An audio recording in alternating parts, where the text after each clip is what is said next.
just so gross and like creepy, and like they put a second bomb in my, and then she doesn't say it and she blows up, and it's just like, really? Are they referencing where I think she's referencing? Yes. Or that's what I'm. That's the. I think that's the impression everybody else is taking, which is just like, really, like. Don't say it in the comments. Really? No.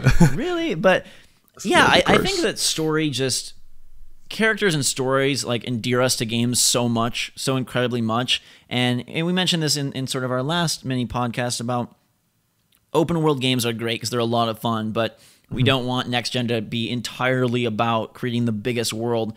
Those focused experiences, I think they stick with you more. And nothing against these games at all, but just, I don't know, they just didn't. I was looking for one of them to be like, you know, bow before me, I am the great game that you will play for hours upon end, and they were all missing that special ingredient, I think.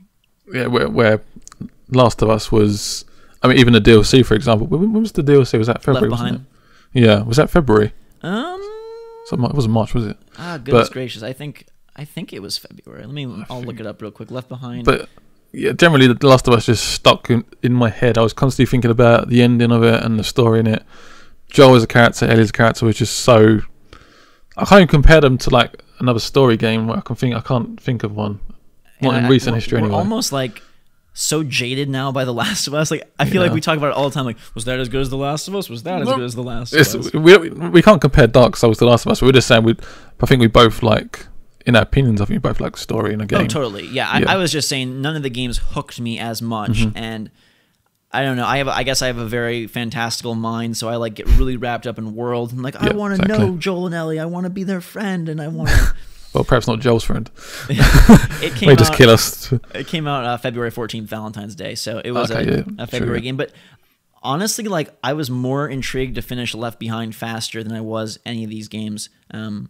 I think it's the story factor. Nonetheless, though, we got to pick a favorite. So, favorite game of March. You got Dark Souls, you got Metal Gear, Infamous, Titanfall. Where do you fall? For me, it's got to be Infamous. That's the game I sunk probably the most time into. The game I enjoyed so much. I couldn't get myself off that game. I had to die off one day, and I was just like, I have to play this game.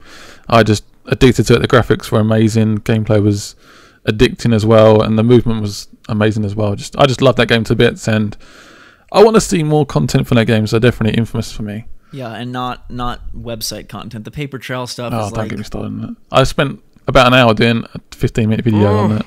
It's like a really cool concept. What they do is you have to go on the website, solve some puzzles, then go back in the game and do some stuff. But it should be all within the game, in my opinion. It should be all in the game, or I sit there for 10 minutes connecting, and then it says, oh, you can't connect. It's like, just give me the freaking mission. But I am hopeful, as you are, that they'll do like a new power for DLC, or it's like 6 parts late. I've done one part, and it took me like an hour.